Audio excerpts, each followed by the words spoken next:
Hey everyone, today we start Joseph's story. Joseph was 17 years old when he tended the flocks with his brothers.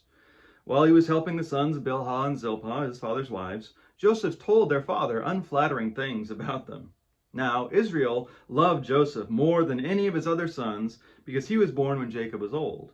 Jacob had made for him an ornamented robe. When his brothers saw that their father loved him more than any of his brothers, they hated him and couldn't even talk nicely to him. Joseph had a dream and told it to his brothers, which made them hate him even more.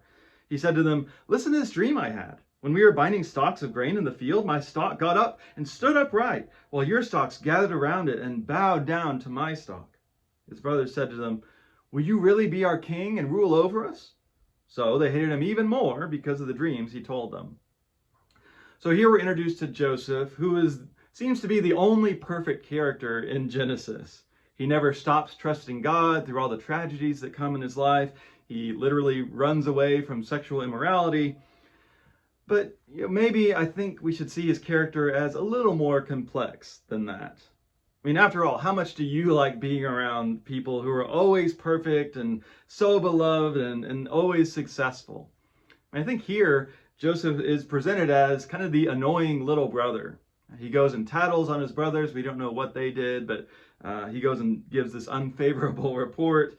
It says very clearly that he's dad's favorite. I can imagine him saying to the other sons, "Oh, why can't you guys be more like old Joseph here?" And then he tells his brothers about these dreams of them bowing down to him someday. Would you want to really be around perfect little Joseph? We should at least understand why his brothers don't like him. Next week we'll talk about what they do and how that's problematic. Now, these dreams that he mentions here foreshadow what will happen later in the story, where Joseph comes into power over Egypt.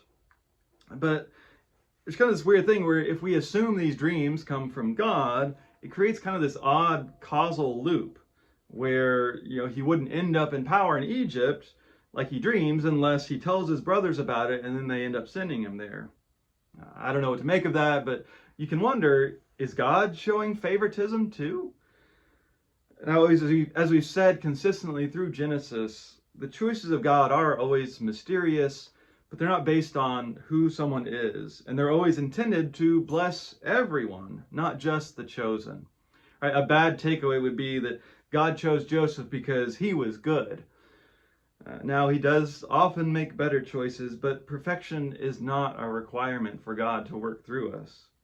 Like it or not, God can work through annoying little brothers, and God can work through all of us.